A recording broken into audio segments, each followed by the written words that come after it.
नमस्कार, news point लेकर हाजिर हूं मैं राजीव। दोस्तों, संसद का आज का दिन प्रियंका गांधी के नाम रहा। जी हां, आज का दिन संसद का प्रियंका गांधी के नाम रहा। वायनाड से हाल ही में चुनाव जीतकर सांसद बनी प्रियंका गांधी ने आज अपना पहला भाषण संसद में दिया और खास बात यह रही कि उनका पहला भाषण संविधान पर रहा। सोने पे सुहागा यह रहा कि प्रियंका गांधी ने हिंदी में अपना भाषण दिया और इसमें मोदी सरकार को पूरी तरह से बड़े कायदे से चुप करा दिया। बीजेपी के सांसद समझ ही नहीं पा रहे हैं कि वो प्रियंका गांधी के भाषण में किस तरह की खामियां निकालें, कैसे खामियां निकालें, कौन सी कमियां उसमें गिनाएं। वो आपको बता दूं कि आज से संसद में संविधान पर चर्चा की शुरुआत हुई है और इसके लिए जरूरी था कि संसद के दोनों सदन अच्छे से चलते, लेकिन राज्यसभा में आज भी हंगामा हुआ और इसमें बात मल्लिकार्जुन खड़गे के अपमान पर पहुंच गई, जिसके बाद कांग्रेस अब और उग्र होकर बीजेपी को घेर रही है। आइए जरा चलते हैं पहले राज्यसभा। मल्लिकार्जुन खड़गे बनाम जगदीप धनखड़ साहब के लिए बैटिंग करने के लिए उनकी तरफ से तमाम जो सत्ता पक्ष के लोग हैं, सांसद हैं, वो खड़े थे और किसान का बेटा, उसका अपमान विपक्ष कर रहा है, यह कहा जा रहा था। लेकिन मल्लिकार्जुन खड़गे ने भी कह दिया कि मैं किसान और मजदूर का बेटा हूं और मैं भी अपना अपमान नहीं सहूंगा। ये बातें जरा पहले यहीं से शुरुआत करते हैं, चलते हैं राज्यसभा में क्या कुछ हुआ इसको सुनते हैं। इसके बाद सीधे आएंगे प्रियंका गांधी पर भी बहुत कुछ है दोस्तों आप तक पहुंचाने के लिए। सुनिए जरा क्या कह रहे हैं मल्लिकार्जुन खड़गे बनाम धनखड़, सुनिए। Sir, the chairman who is not respecting me, how can I respect you? You are insulting me. The house is standing. Sir, the chairman who is not respecting me, how can I respect you? You are insulting me. The house is standing. तो संसद में BJP की हालत पस्त हो रही है और उधर अभी आप देख ही रहे थे जो कुछ चल रहा है। एक बड़ा इन दोनों के बीच और खासकर ये जो राज्यसभा की कार्यवाही जब शुरुआत हुई सुबह और उसके बाद का ये नजारा था। लेकिन इधर बीजेपी की हालत जो है वो दोनों सदनों में पस्त हो रही है और उधर मोदी प्रयागराज में संगम किनारे, जी हां, नरेंद्र मोदी आज प्रयागराज में 2 दिनों के लिए गए हुए हैं। संगम किनारे पूजा पाठ, उद्घाटन, इन सब में लगे रहे। नरेंद्र मोदी ने आज के महत्वपूर्ण दिन को, जबकि संसद में जाना चाहिए था, उसको संसद में न जाकर उधर पूजा पाठ में अपना समय बिताया है। उन्हें आज के महत्वपूर्ण दिन भी संसद आने की फुर्सत नहीं मिली। आज केवल संविधान पर चर्चा का दिन नहीं था दोस्तों, बल्कि संसद पर हमले की 23वीं बरसी भी थी। आप याद कीजिए कि आज ही के दिन 13 दिसंबर 2001 को संसद पर हमला हुआ था, उसकी बरसी भी थी। और इस दिन भी मोदी अपने धार्मिक राजनीतिक कार्यक्रमों में लगे रहे और संसद में संविधान पर चर्चा करने की शुरुआत रक्षा मंत्री राजनाथ सिंह ने की। नरेंद्र मोदी संसद आना उचित नहीं समझे। राजनाथ सिंह ने आरएसएस और बीजेपी की लाइन पर चलकर कांग्रेस पर हमला किया और गिनाया कि नेहरू जी से लेकर डॉक्टर मनमोहन सिंह तक कैसे कांग्रेस सरकारों ने संविधान को खतरे में डाला। राजनाथ सिंह के भाषण देने के अंदाज से जाहिर हो गया कि बीजेपी का मकसद संविधान के बारे में जागरूकता फैलाना या उसकी रक्षा करना नहीं है, बल्कि कांग्रेस की आलोचना करना है। लेकिन बीजेपी ने शायद यह नहीं सोचा होगा कि विपक्ष की तरफ से जवाब देने की शुरुआत प्रियंका गांधी करेंगी और पहले ही भाषण में बीजेपी को चारों खाने चित्त कर दिया प्रियंका गांधी ने। आइए जरा सुनते हैं प्रियंका गांधी के भाषण के कुछ हिस्से को। पहला यह हिस्सा सुनिए, एक छोटी सी बाइट प्रियंका गांधी की, सुनिए जरा। महोदय, मैं इस सदन को याद दिलाना चाहती हूं कि ऐसा डर का माहौल देश में अंग्रेजों के राज में था। जब इस तरफ बैठे हुए गांधी की विचारधारा वाले लोग आजादी की लड़ाई लड़ रहे थे और उस तरफ वाली विचारधारा वाले लोग भय में रहकर अंग्रेजों के साथ साठ-गांठ कर रहे थे। लेकिन अध्यक्ष महोदय, भय का भी अपना स्वभाव होता है। भय फैलाने वाले हमेशा भय का खुद शिकार बन जाते हैं। ये प्रकृति का नियम है। आज इनकी भी यही हालत हो गई है। भय फैलाने के इतने आदी हो गए हैं कि खुद भय में रहने वाले हैं, चर्चा से डरते हैं, आलोचना से घबराते हैं। कई दिनों से हम मांग रहे हैं कि चर्चा करिए, लेकिन चर्चा करने की हिम्मत ही नहीं है।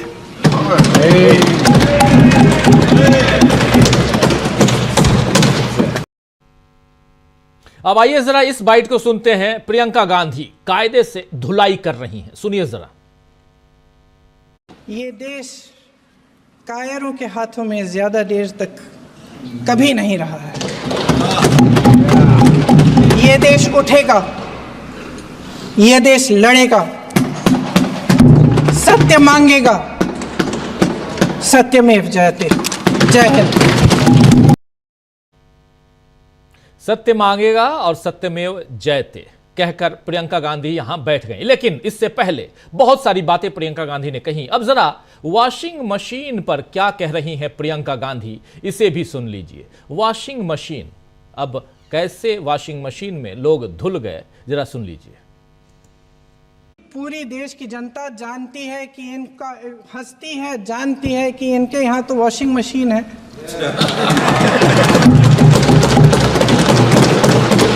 वो यहाँ से वहां जाता है, वो धुल जाता है। इस तरफ दाग, उस तरफ स्वच्छता। और मेरे कई ऐसे साथी हैं जो इस तरफ होते थे उस तरफ चले गए, मुझे दिख भी रहे हैं, वॉशिंग मशीन में शायद धुल गए हैं।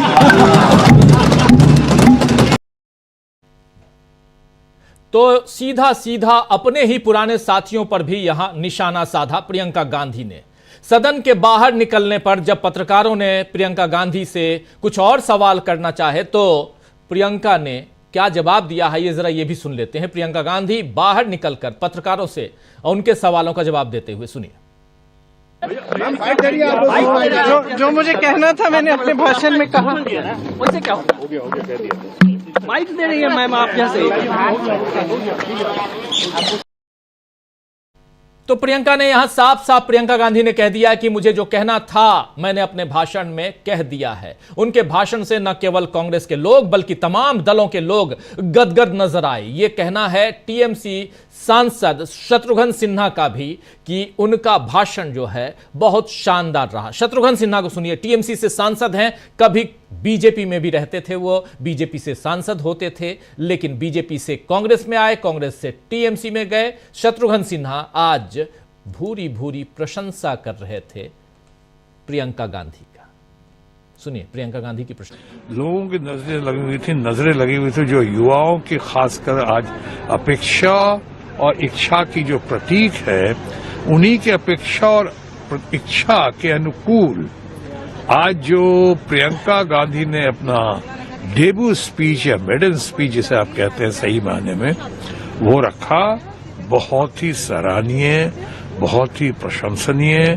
प्रियंका गांधी ने बहुत मैच्योरिटी से बात की, बहुत तैयारी के साथ बात की, बहुत विषय की गहराई को पकड़ते हुए बात की उन्होंने, और ठहराव के साथ रिलैक्स थी। शुरू में थोड़ा तनाव दिखा था, स्वाभाविक है, क्योंकि वो पहली बार इतना डेब्यू स्पीच दे रही थी और इतने महत्वपूर्ण विषय पे इतने अच्छे से ये करके लोग सब उनकी तरफ देख रहे थे।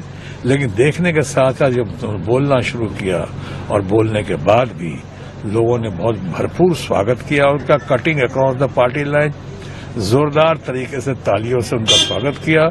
सबने बहुत भूरी भूरी प्रशंसा की प्रियंका गांधी वाड्रा की, और मैं भी उनकी अभी आपके सामने भूरी भूरी प्रशंसा कर रहा हूं।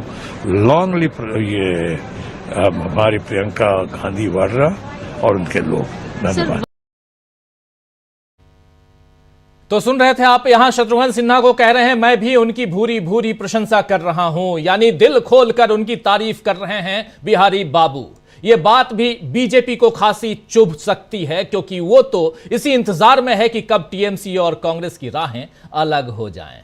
खैर, प्रियंका के अलावा आज अखिलेश यादव ने भी बीजेपी को खूब धोया और उपचुनाव में धांधली से लेकर चीन के अतिक्रमण तक और उस अतिक्रमण पर सरकार की खामोशी तक और संविधान सब पर जवाब मांगा। जरा सुन लीजिए अखिलेश यादव को। और जहां बाबा साहब भीमराव अम्बेडकर जी ने इतना शानदार अच्छा संविधान दिया, वहीं डॉक्टर अम्बेडकर ने स्पष्ट कहा था, जो हमारे माननीय मंत्री जी ने भी सत्ता पक्ष से वो बात रखी और कहा था, संविधान कितना भी अच्छा हो, यदि उसे लागू करने वाले लोग अच्छे नहीं होंगे तो परिणाम अच्छे नहीं निकलेंगे।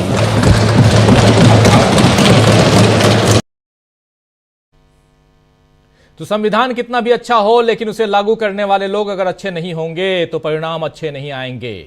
उधर महुआ मोइत्रा ने अपने चिर परिचित अंदाज में मोदी सरकार को घेरा है। जरा महुआ मोइत्रा को भी सुनिए, क्या अंदाज और किस ढंग से वो भाषण देती हैं आप जानते हैं, लेकिन महुआ मोइत्रा आज संविधान पर।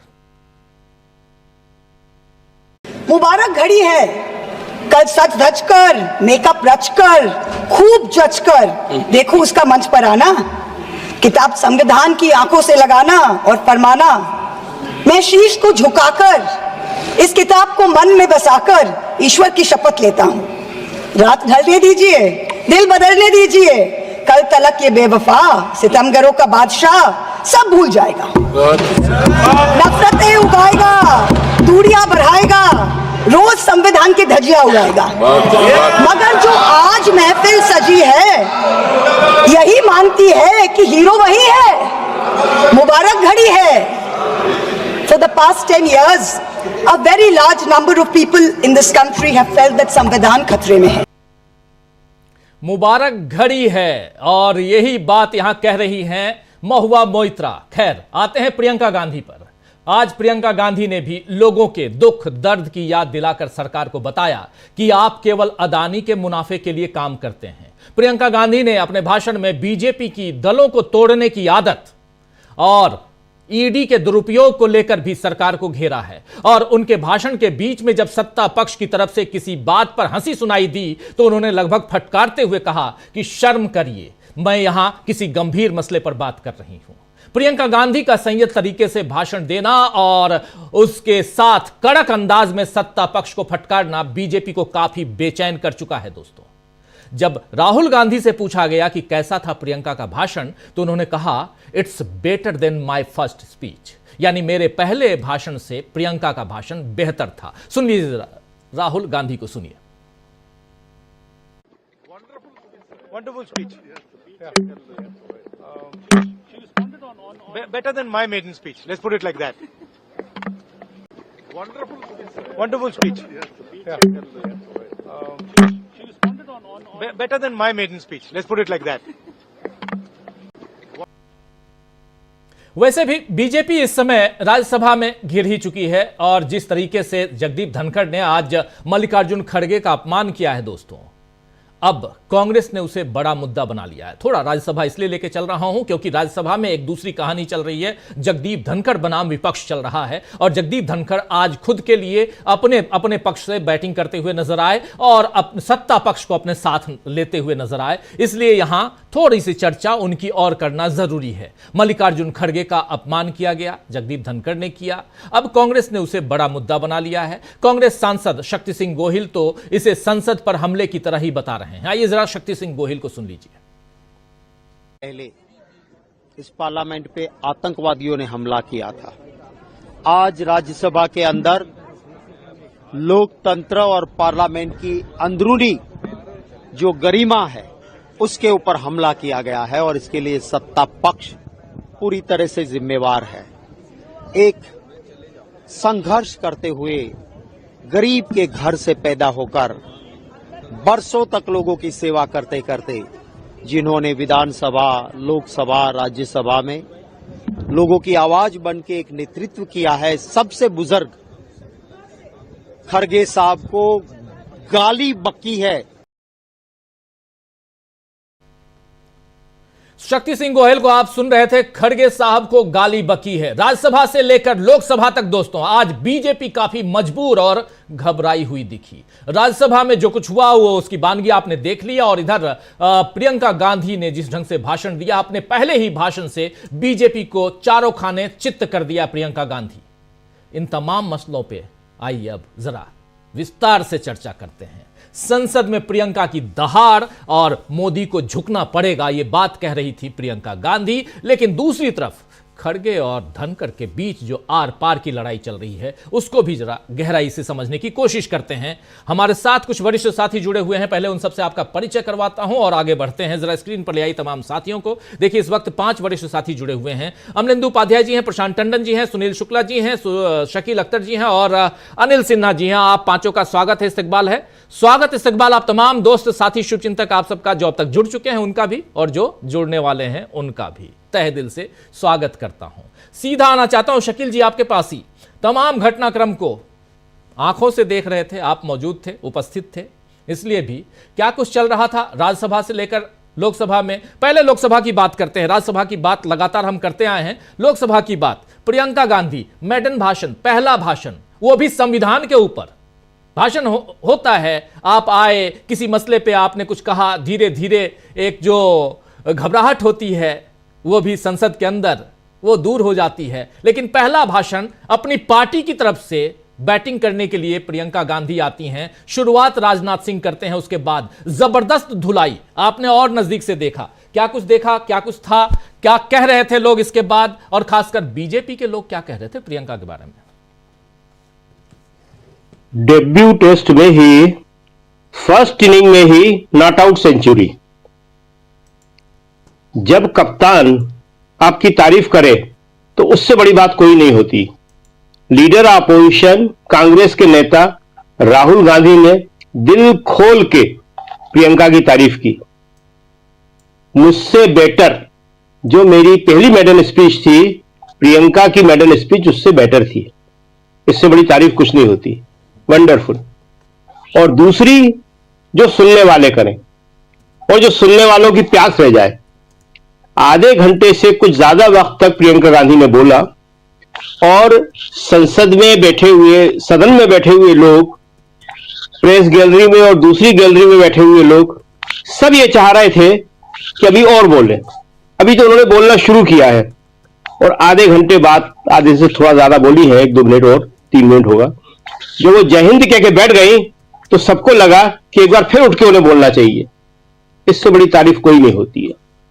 आज प्रियंका गांधी ने यह बता दिया कि यह तो पहला भाषण है, लेकिन अब उनके निशाने पे प्रधानमंत्री मोदी ही रहेंगे। मोदी जी पे उन्होंने जिस तरह हमला किया है उसकी कल्पना किसी ने नहीं की। उन्होंने कहा चुनाव के समय पूरा देश जाति गणना की बात कर रहा था, हम जाति गणना की बात कर रहे थे, और उसका जवाब प्रधानमंत्री क्या दे रहे थे? प्रधानमंत्री उसके जवाब में कह रहे थे कि तुम्हारी भैंस खोल के ले जाएंगे, तुम्हारा मंगलसूत्र छीन लेंगे। यह है प्रधानमंत्री। प्रियंका गांधी ने दूसरा कड़ा वार जो किया, 10 साल का तो जिक्र उन्होंने किया नहीं, वो देखा सुना होता। अपने अनुभव का उन्होंने 15 दिन का जिक्र किया कि मैं 15 दिन से आ रही हूं, लेकिन इस 15 दिन में 15 मिनट भी प्रधानमंत्री नहीं दिखे।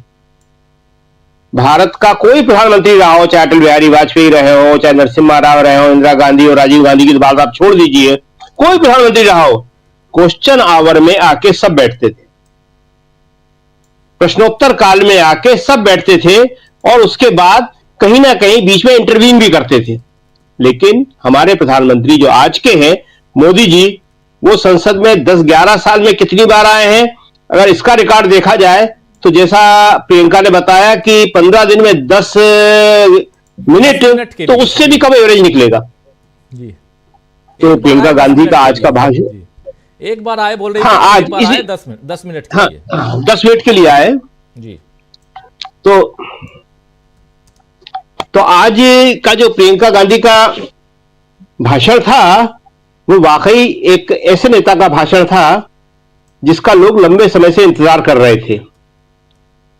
जैसे इंदिरा गांधी जो है 77 में चिकमंगलुरु से जीत के आई थी, पहले हार गई थी वो रायबरेली से, और जीत के आई तो उन्होंने इसी अंदाज में, इसी तेवर में जनता पार्टी को ललकारा था, और उसका नतीजा ये हुआ कि उन्हें फिर वहां से जेल पहुंचा दिया गया और उनकी वो सदस्यता भी जो थी चिकमंगलुरु वाली, वो भी छीन ली गई। प्रियंका गांधी ने आज ये बता दिया कि वो अपने फर्स्ट टेस्ट की फर्स्ट इनिंग में जिस तरह सेंचुरी मार रही है और नॉट आउट है, आगे वो जो है प्रधानमंत्री को लगातार निशाने पे रहेंगी।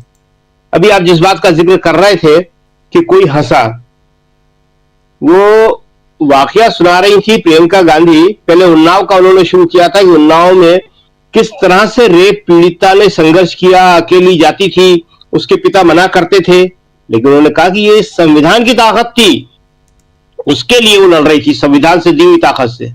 इसी संदर्भ में उन्होंने आगरा का जिक्र किया। प्रियंका गांधी गई थी, आपको याद होगा, उनको जाने नहीं दिया था, रोक दिया था। अरुण वाल्मीकि को और उसके पूरे घर वालों को पकड़ लाए थे थाने में किसी एक चोरी के इल्जाम में, और उसको बहुत बुरी तरह मारा गया था। तो जब वो आगरा का अरुण वाल्मीकि का जिक्र कर रही थी तो उस वक्त सत्ता पक्ष से एक सांसद हंसे। उसमें प्रियंका गांधी ने कहा कि आप इसमें हंस रहे हैं, एक वाल्मीकि की मौत के ऊपर आप हंस रहे हैं, उसके ऊपर, उसके परिवार पर हो रहे अन्याय के ऊपर आप हंस रहे हैं। तो आज उन्होंने कोई ऐसा पहलू नहीं था जिसको छोड़ा हो। उन्होंने किसान की बात की, खासतौर से डीएपी की बात करी। डीएपी खाद होती है जो किसान को इस टाइम रबी की फसल के लिए बेहद सख्त जरूरत है उसकी, वो नहीं मिल रही है। उसकी एमएसपी की बात करी उन्होंने। तो आज उन्होंने कोई चीज नहीं छोड़ी, और जो उन्होंने ये बताया, बहुत बड़ी बात कही कि आज का माहौल 1947 से पहले वाला माहौल है अंग्रेजों जैसा। उस वक्त भी लोग डर के जीते थे, आज भी डर के जीते हैं, लेकिन न उस वक्त अंग्रेजों का डर रहा और न आज का डर रहेगा। बहुत कठोर शब्द प्रयोग किया उन्होंने। कायरों के हाथ में सत्ता ज्यादा नहीं रहती है, बहुत बड़ी बात कही उन्होंने। और अंत में साहस और संघर्ष ही जीतेगा, सत्यमेव जयते। अब थोड़ी सी बात हम वहां की कर दें, राज्यसभा की। राज्यसभा बहुत इंपॉर्टेंट था आज। जिस तरह से आज खड़गे जी ने धनखड़ को जवाब दिया वो बहुत जरूरी था। आप अगर मेरा सम्मान नहीं करते हैं तो मैं आपका सम्मान कैसे कर सकता हूं? आप बार बार कह रहे हैं किसान का बेटा, खड़गे जी दलित के बेटे हैं। दलित की बेटी कह के मायावती प्रधानमंत्री की कुर्सी के नजदीक पहुंच गई थी। अगर वो बीजेपी से हाथ नहीं मिलाती तो पता नहीं क्या होता, वो कहां होती। लेकिन एक डर था उनके अंदर, जो वो बीजेपी से डर के घर में बैठ गई और अपनी पार्टी उनको सौंप दी। तो ये जो है, उन्होंने कहा मजदूर का बेटा हूं, ये मजदूर के बेटे हैं खड़गे जी, ये दलित के बेटे हैं ये। और बेटों की बात, आप किसान का बेटा हूं, किसान का बेटा हूं। शहीद प्रधानमंत्री का बेटा और बेटी संसद में है, वो कभी याद नहीं दिलाते। शहीद प्रधानमंत्री राजीव गांधी, और खुद राजीव गांधी शहीद प्रधानमंत्री के बेटे थे, इंदिरा गांधी के। ये कौन सी नई परंपरा आप शुरू कर रहे हैं कि मैं किसका बेटा हूं, मैं किसकी बेटी हूं? प्रजातंत्र में सबका एक वोट होता है, एक जैसा समान अधिकार होता है। वो अपने पूर्वजों की वजह से किसी विशेषाधिकार को पाने का अधिकारी नहीं होता है। यही तो राहुल कह रहे हैं जाति गणना के द्वारा, कि जाति गणना हो जाएगी तो जिन लोगों को सामाजिक रूप से विशेष अधिकार मिले हुए हैं उनके विशेष अधिकार खत्म हो जाएंगे। और संविधान यही कहता है कि न्याय सबके लिए समान, अधिकार सबके लिए समान। ये बताइए बात आ जाती है, शकील जी ये बताइए कि 12:50 पे जगदीप धनखड़ साहब ने मल्लिकार्जुन खड़गे को बुलाया था बातचीत के लिए अपने चैम्बर में। गए थे क्या खड़गे साहब? उस वक्त लोकसभा में ये शुरू होने वाला था प्रियंका गांधी का जी। तो सबका ध्यान उस तरफ था। दोनों सदन जो है साथ साथ बहुत ही हॉट चल रहे थे उस वक्त पे, लोकसभा भी और राज्यसभा भी। तो ये बड़ा मुश्किल हो रहा था कि एक को आप कवर कर रहे हैं तो दूसरा मिस हो रहा है, दूसरे को कर रहे हैं तो ये मिस हो रहा है। दोनों बड़े हॉट चल रहे थे, क्योंकि इधर प्रियंका गांधी का भाषण था, डेब्यू भाषण था, उसके लिए बड़ी भीड़ लगी हुई थी, और इधर राज्यसभा में चल रहा था। और ये पुरानी बिल्डिंग की तरह उतने नजदीक नहीं है दोनों के प्रेस गैलरी कि आदमी दोनों भाग कर सके। एक जगह आप फोन रखते हो, दूसरी जगह जाना उसके लिए बड़ा मुश्किल होता है। तो ये घटनाक्रम बहुत तेज था, लेकिन उसमें जो मुख्य बात थी वो ये थी कि आज खड़गे जी ने जिस तरह जवाब दिया है, उसके बाद जो है राज्यसभा में अब और मुश्किल हो जाएगा कि किस तरह 16 और 17 को वहां पे डिबेट हो पाएगी। यहां पे कल भी डिबेट होगी, कल राहुल गांधी बोलेंगे लोकसभा में संविधान के ऊपर, और कल ही प्रधानमंत्री भी बोलेंगे, प्रधानमंत्री जवाब देंगे। शुरुआत आज राजनाथ सिंह ने की थी। प्रियंका जब बोल रही थी तो गृह मंत्री अमित शाह लगातार बैठे रहे, सुनते रहे। बीजेपी वालों ने ज्यादा आज व्यवधान पैदा नहीं किया, एक आध बार छोटा मोटा व्यवधान पैदा किया, वो सब भी बहुत गौर से सुन रहे थे। और जो इंडिया गठबंधन के सारे हैं, जितने भी हैं जिनके बारे में कहा जाता है कि ये इधर जा रहे हैं, ये उधर जा रहे हैं, इनका ये विचार है, उन सब ने प्रियंका गांधी की दिल खोल के तारीफ करी कि प्रियंका गांधी ने जो है आज का भाषण जो है बहुत ही अच्छा दिया, और ऐसे ही भाषण की इस वक्त जरूरत थी। जी राजीव जी। जी बिल्कुल बिल्कुल। तो बहुत कुछ अभी इसमें बाकी है, हम बात करेंगे आगे और शकील जी से। जरा प्रशांत टंडन जी आपके पास आना चाहता हूं। प्रशांत जी, कैसे आप देखते हैं, आपने देख लिया तमाम नेताओं के, आपने प्रियंका गांधी का भाषण सुना, आपने अखिलेश यादव के भाषण को सुना, आपने महुआ मोइत्रा के भाषण को सुना, यहां तमाम विपक्षी दलों के नेताओं ने भाषण दिए, भाषण सत्ता पक्ष के नेताओं ने, और उसमें भी शुरुआत इसकी राजनाथ सिंह ने की। कल जैसा बता रहे हैं कि राहुल गांधी का कल भाषण है, कल शनिवार का दिन है, लेकिन स्पेशल यहां पर संसद बैठेगी और उसमें खासकर संविधान पर चर्चा होगी। लेकिन सबसे बड़ी बात, 75 साल पूरे हुए आजादी के, संविधान पे चर्चा, 75 साल संविधान के हो गए और इस पर चर्चा, और इस पर चर्चा की जगह जब आप कांग्रेस की खामियां निकालने बैठते हैं, जब आप उसी घिसी पिटी जो भाषण का जो तरीका आपका है उसी तरीके से आप आगे बढ़ते हैं, जो राजनाथ सिंह ने जिसकी शुरुआत की, उसमें अगर प्रियंका गांधी के भाषण को देखा जाए तो क्या कहेंगे? यहां पे प्रियंका गांधी ने फिर भी बहुत संयम के साथ भाषण दिया, ऐसा मुझे लगता है। क्या कहेंगे आप? नहीं, बिल्कुल यकीनन वो बहुत ही उत्कृष्ट भाषण था प्रियंका गांधी का, और इस लिहाज से बहुत अच्छा था, बेहतर था कि संविधान देखिए बहुत ही गंभीर विषय है, और उसकी शुरुआत कहाँ से होती? भारत का संविधान की शुरुआत होती है we the people of India, हम भारत के लोग।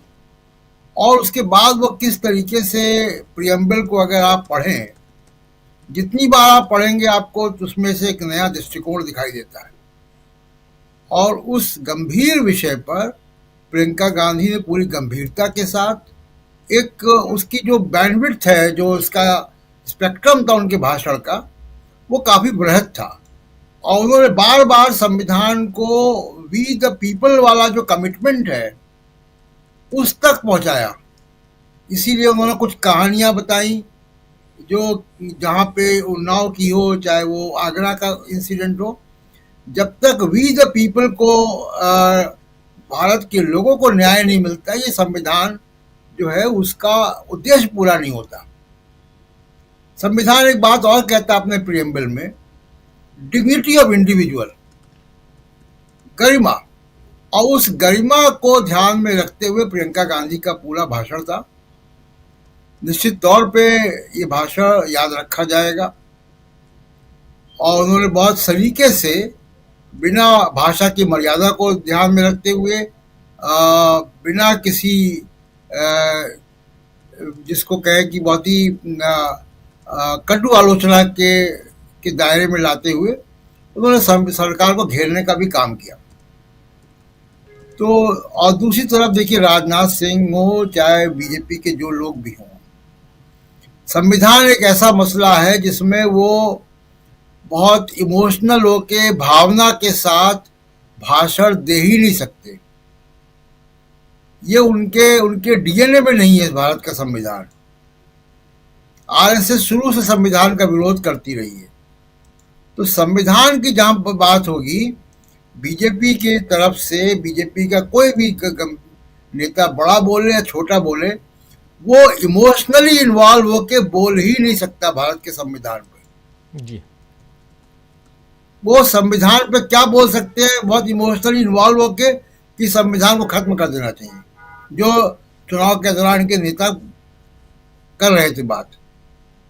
इसलिए बीजेपी की ये लिमिटेशन है, उन्होंने संविधान पे चर्चा रख तो दी है, और इसीलिए आप देखिए कि आज इतना इम्पोर्टेंट दिन था, बहुत महत्वपूर्ण दिन था, 13 दिसंबर संसद पे हमले की बरसी भी थी, और साथ में संविधान पे चर्चा शुरू होनी थी 75वें साल के संविधान के एडॉप्शन पर, और उन दोनों में प्रधानमंत्री जो लीडर ऑफ द हाउस है वो गायब है, वो सदन में नहीं है। उनकी गैर मौजूदगी बता रही है कि वो संविधान को कितनी गंभीरता से लेते हैं। इसलिए मैं कह रहा हूं कि बीजेपी के लोग भारत के संविधान को बहुत ही इमोशनल तरीके से हैंडल कर ही नहीं सकते, उनके डीएनए में नहीं है। उनको लिखवानी पड़ेगी भाषण कहीं ना कहीं से, किसी और से। एक बात। दूसरी बात, महुआ मोइत्रा का भाषण, हमेशा की तरह उनके भाषण में कुछ ना कुछ नयापन होता है। उनका भी मेडल भाषण याद रखा जाएगा। महुआ मोइत्रा का जो पहला भाषण था वो भी कमाल का भाषण था। और आज भी उन्होंने जो कविता सुनाई है मुबारक हो, वो भी बहुत ही अंदर तक घाव करेगी सत्ता पक्ष के लोगों को। बात राज्यसभा की, देखिए राज्यसभा में जो हो रहा है वो बहुत ही अफसोसनाक है।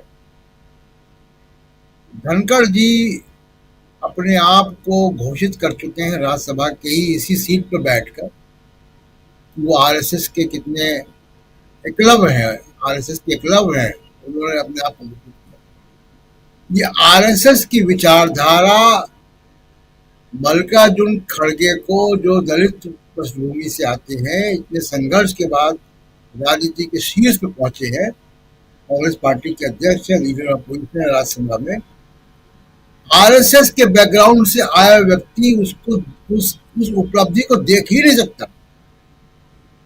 ये जो बार बार मल्लिकार्जुन खड़गे को इंसल्ट करने का वहां पे सदन में रोज का काम हो गया धनखड़ का, उसके पीछे उनके आरएसएस की मानसिकता है जो वो अब उन्होंने जिसको आत्मसात कर लिया है। मैं भी कभी चेयर के प्रति इस तरीके की भाषा का इस्तेमाल नहीं करता हूं कभी भी, लेकिन आप देखिए कि चेयर के प्रति कैसी भाषा का इस्तेमाल सदन के अंदर भी हो रहा है और सदन के बाहर भी हो रहा है, और इसके लिए जगदीप धनखड़ खुद जिम्मेदार है, कोई और जिम्मेदार नहीं है। मल्लिकार्जुन खड़गे ने बिल्कुल ठीक कहा कि यहाँ पे हम आपकी तारीफ, अपनी तारीफ सुनने के लिए बैठे हुए हैं, आप किसके बेटे किसके बेटे नहीं है जी। वो राज्यसभा है, वहां हर कोई अपनी उपलब्धि से पहुंचा है, हर कोई किसी न किसी का बेटा ही है, और किसी मजदूर का बेटा, किसान का बेटा होना जो है वो गर्व की बात है जो राज्यसभा तक पहुंचा है। पूरे करियर में, राजनीतिक करियर में मल्लिकार्जुन खड़गे तो सिर्फ एक चुनाव हारे हैं, बाकी सारे चुनाव जीते हैं, 9 चुनाव जीते हैं वो जी। धनखड़ जी का हारने का रिकॉर्ड बड़ा अच्छा है। ये सब बातें चेयर के लिए कहनी पड़ती है राजीव। बिल्कुल आप सही कह रहे हैं। उस सदन के सभापति हैं जिसके सदस्य कभी नहीं रहे हो, तो उनको इस सदन की गरिमा की ट्रेनिंग ही नहीं है, वो पैराशूट से यहाँ पे उतार दिए गए हैं। तो धनखड़ जी का रोज यहाँ पे अब आप देखिएगा कि इस तरीके की बातें होगी। अब हम लोग जब संसद की रिपोर्टिंग करते हैं, संसद का विश्लेषण करते हैं, तो हमेशा ये बातें आती हैं मीडिया में, सत्ता पक्ष बनाम विपक्ष। राज्यसभा से क्या आ रहा है? सभापति बनाम विपक्ष। यहां पे एकदम अपने आप को उन्होंने पार्टी बना लिया है, और वो अकेले में क्यों मिलना चाहते चेंबर में? राज्यसभा सामने बात करें, देश पूरा सुनेगा कैमरों के सामने। जो उनको बात कहनी है मल्लिकार्जुन खड़गे से, वो साफ साफ कहें, यहीं पे कहें। तो राज्यसभा में मोदी साहब, जैसे मैंने पहले कहा कि मोदी धनखड़ को इस शर्मिंदगी से बचा सकते थे, लेकिन उन्होंने बचाया नहीं। अब धनखड़ जी रोज यहाँ पे इस तरीके की तकरार होगी, रोज सुनेंगे वो। जी राजीव जी, बिल्कुल बिल्कुल आप सही कह रहे हैं कि इस शर्मिंदगी से धनखड़ साहब बचा सकते थे, सरकार को बाहर निकाल सकते थे। खासकर धनखड़ और ओम बिरला दोनों की बात हम लोग कल भी कर रहे थे, लेकिन क्या कारण है आखिर दोनों ने कहीं ना कहीं सरकार को फंसा दिया है? क्या सही कह रहा हूं सुनील शुक्ला जी? सरकार को कहीं ना कहीं फंसाते हुए दोनों नजर आते हैं। दोनों आसंदी पर विराजमान, जो एक तरफ अध्यक्ष महोदय लोकसभा में और दूसरी तरफ सभापति महोदय राज्यसभा में। और सबसे बड़ी बात कि मेडन भाषण इधर प्रियंका गांधी का, और मेडन भाषण की खूब चर्चा होती है उसके बारे में, लेकिन संविधान पे चर्चा, इस पे आपकी प्रतिक्रिया। लेकिन इधर महुआ मोइत्रा के जिस भाषण का जिक्र कर रहे थे, दोनों एक नज्म पढ़ा है, जो अभी कविता हम सुना रहे थे वो एक नज्म है, और नज्म है, हमारे साथी पुष्परंजन जी ने उसको शेयर किया है। ये लखनऊ के हैं डॉक्टर हिलाल फरीद, लंदन में बस गए हैं, उनकी नज्म है। और जो मुबारक घड़ी है, कल सज धज कर मेकअप रच कर खूब जच कर देखूं उसका मंच पर आना, किताब संविधान की आंखों पर लगाना और फरमाना, मैं शीश को झुकाकर इस किताब को मन में बसाकर ईश्वर की शपथ लेता हूं, रात ढलने दीजिए दिल बदलने दीजिए, कल तलक ये बेवफा सितमगारों का बादशाह सब भूल जाएगा, नफरतें उगाएगा दूरियां बढ़ाएगा, रोज संविधान की धज्जियां उड़ाएगा, मगर आज जो महफिल सजी है यही मानती है कि हीरो वही है, मुबारक घड़ी है। ये जो है, ये डॉक्टर हिलाल फरीद हैं, लंदन में रहते हैं, और उनकी नज्म है। और ये जो भाषण अभी थोड़ी देर पहले आपने सुना, महुआ मोइत्रा का भाषण, बहुत महत्वपूर्ण था, जिसमें इसका जिक्र इन्होंने, इसको पूरे इस नज्म को इन्होंने सुनाया। लेकिन दूसरी तरफ प्रियंका गांधी एक अलग अंदाज, बहुत संजीदगी के साथ, बहुत महत्वपूर्ण बातों पे, यहां तक कि अदानी का नाम भी लिया, और आसंदी पर विराजमान ओम बिरला साहब कुछ नहीं कह पाए, उधर सत्ता पक्ष कुछ नहीं बोल पाया। क्या कहेंगे? अनम्यूट कर लीजिए प्लीज जी। धन्यवाद राजीव जी। निश्चित रूप से आज का दिन तो प्रियंका गांधी के ही नाम है। प्रियंका गांधी ने अपने पहले भाषण में संसद के सदस्य के रूप में जो आज भाषण दिया है, निश्चित रूप से बहुत ही महत्वपूर्ण है, बहुत ही उल्लेखनीय होना चाहिए। तो हर मुद्दे को छुआ, और प्रियंका गांधी ही, कुछ ऐसी बातें हैं जो प्रियंका गांधी ही कर सकती थी, कांग्रेस का कोई नेता नहीं कर सकता था। 1975 के बारे में जो प्रियंका गांधी ने कहा, वो केवल प्रियंका गांधी और राहुल गांधी कर सकते थे।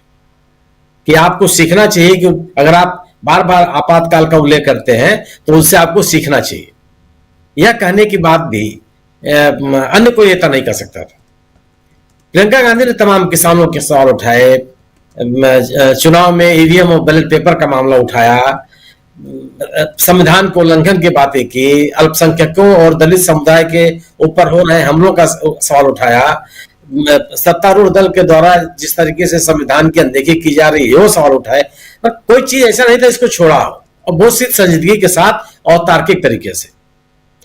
राजनाथ सिंह जी ने तो आज जो उत्तर प्रदेश में जो उल्लेख किया जगदम्बिका पाल के किस्से का, वो तो तथ्यों से परे है। उस पूरे सत्ता परिवर्तन में कांग्रेस कहां थी? सर, दिल्ली में सरकार इंद्र कुमार गुजराल की थी, जगदम्बिका पाल जी कांग्रेस छोड़ के जा चुके थे। कांग्रेस थी कहां जिसमें वो कांग्रेस के ऊपर आरोप लगा रहा है? उसमें तो कांग्रेस कहीं नहीं थी। वो तो पूरा का पूरा जो उसमें भारतीय जनता पार्टी भी शामिल थी उस पूरे खेल में। कल्याण सिंह की सरकार जा रही थी तोड़ने के लिए, क्या क्या नहीं किया गया था, खैर, लेकिन उसमें कांग्रेस तो नहीं थी कम से कम। अब तथ्यों को सही रखिए, परिप्रेक्ष्य में रखिए। तो प्रियंका गांधी ने जो जितनी बातें कही है, और सत्तारूढ़ दल के पास स्थिति नहीं थी कि कोई प्रतिकार कर सकता था। इतने संजीदगी के साथ सही शब्दों में, एक अच्छे खुद की बॉडी लैंग्वेज भी बहुत ही शानदार थी, एकदम शांत मुस्कुराते हुए कितनी बातें कह डाली। तो आज का दिन तो निश्चित रूप से प्रियंका गांधी का जो भाषण है वो याद किया जाएगा। और राहुल गांधी का यह कहना कि उनके अपने पहले भाषण की तुलना में बहुत ही शानदार भाषण था, वो एकदम सही उन्होंने तुलना की। रही बात राज्यसभा में, भारतीय जनता पार्टी क्यों नाराज होगी खड़गे साहब से? क्या जो खड़गे साहब कर रहे हैं उससे अलग भारतीय जनता पार्टी के नेताओं का चल रहा है? आप याद कीजिए जब हामिद अंसारी साहब की विदाई हो रही थी तो सम्मानित प्रधानमंत्री जी का भाषण और क्या आपके अर्काइव में हो तो उसको जरा सुनवा दीजिएगा आप वो अभी याद कीजिए जब लोकसभा में हामिद अंसारी के लिए सम्मानित प्रधानमंत्री जी ने किन शब्दों का प्रयोग किया था। और ये नड्डा साहब कर रहे हैं कि सभापति की आलोचना अवमानना की श्रेणी में आता है। अगर सभापति के खिलाफ विशेषाधिकार प्रस्ताव लाने का प्राविधान है तो क्या बिना आलोचना के हो जाएगा? ये कौन से तर्क आप दे रहे हैं? या तो यह हो जाए कि सभापति के खिलाफ, लोकसभा अध्यक्ष के खिलाफ किसी तरह का कोई प्रस्ताव नहीं आ सकता। संविधान में इस तरह के प्रावधान होते हैं, वो तो प्रावधान नहीं है। लोकसभा अध्यक्ष के खिलाफ तो महाभियोग प्रस्ताव लाने का प्रावधान है, सभापति के खिलाफ अविश्वास प्रस्ताव लाने का प्रावधान है। और जब अविश्वास प्रस्ताव आएगा तो आप कहेंगे कि सभापति की अवमानना होगी, आप निंदा प्रस्ताव लाएंगे। किस संविधान की बात कर रहे हैं आप? संविधान में बहस करेंगे लोकसभा में और गैर संवैधानिक बात करेंगे आप राज्यसभा में। कब से सदन का कौन सा ऐसा व्यक्ति है सदन में बैठा हुआ जो आलोचना से परे है, जिसका आलोचना नहीं की जा सकती? और उसकी आलोचना कैसे मान लिया जाएगा कि आप अवमानना हो गई? हाँ, संसद जब, उसका प्राविधान जरूर है कि संसद जब चल रही हो तो कोई घोषणा सरकार बाहर नहीं कर सकती। वह विशेषाधिकार का आनंद है संसद।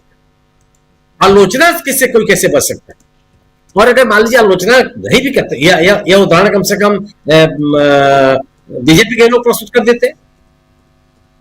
सवाल इस बात का है कि आज कोई ऐसी चीज नहीं धनखड़ साहब कर रहे हैं जिससे कि भारतीय जनता पार्टी के वरिष्ठ नेताओं के सामने किसी तरह का मतलब नजर झुकाने की स्थिति हो, झेपने की स्थिति हो। उसी तरह की बात तो बीजेपी करती है। बीजेपी कहां भी विपक्ष को सम्मान देती है? बीजेपी कहां संवाद काम करती है? बीजेपी के लोग किस जगह पर विमर्श को स्थान देने के लिए तैयार है? प्रियंका गांधी तो आज यही बात कर रही थी कि हमारे देश की सभ्यता संस्कृति तो विमर्श के लिए जानी जाती है, बहस के लिए जानी जाती है। अपनी भाषण की शुरुआत ही उन्होंने ऐसे ही किया। और सरकार क्या करती है? सरकार ने तो कहीं विमर्श को स्थान नहीं दिया। उन्होंने कहा कि हम तो बात करना चाहते हैं कि आप चर्चा कीजिए, आप चर्चा करने के लिए नहीं तैयार हैं। वही काम धनखड़ साहब राज्यसभा में कर रहे हैं। एक संवैधानिक पद पर बैठा हुआ व्यक्ति किसान का बेटा हो जाएगा, जाट समुदाय का प्रतिनिधि हो जाएगा, एक कहने का स्थान है। और आपकी बात कही जाएगी कि आप चर्चा और पद की अवमानना हो गई। ये तो बात नहीं, ये कहीं से भी तर्कसंगत नहीं है। ऐसा कुछ भी नहीं है कि धनखड़ साहब के आचरण से बीजेपी के सामने कोई बहुत ही अप्रिय स्थिति पैदा हो गई। धनखड़ साहब उसी विरासत को आगे बढ़ा रहे हैं जो भारतीय जनता पार्टी आगे छोड़ती चली जा रही है, उससे अलग नहीं है वो। अगर भारतीय जनता पार्टी भी कम से कम विपक्ष को स्थान देती, ये अटल बिहारी वाजपेयी की सरकार नहीं है, ये अटल बिहारी वाजपेयी की बीजेपी नहीं है। जब अटल बिहारी वाजपेयी जैसा व्यक्ति लोकसभा अध्यक्ष के घर चला जाता है प्रधानमंत्री होते हुए, यह वो दौर नहीं है अभी। तो यह मत कहिए आपकी धनखड़ साहब के किस आचरण को लेकर के, किस कार्यशैली को लेके, किस व्यवहार को लेके भारतीय जनता पार्टी ने आज तक आपत्ति की। पश्चिम बंगाल के राज्यपाल से लेकर आज राज्यसभा में के सभापति या उपराष्ट्रपति के रूप में कितनी बात तो उन्होंने कही है राज्यपाल रहते हुए। ये चुनी हुई सरकार को आज राजनाथ सिंह जी सवाल पैदा कर रहे थे कि चुनी हुई सरकारों को किस तरह से परेशान किया गया जी। अतीत में क्या हुआ वो तो इतिहास का अंग ही है।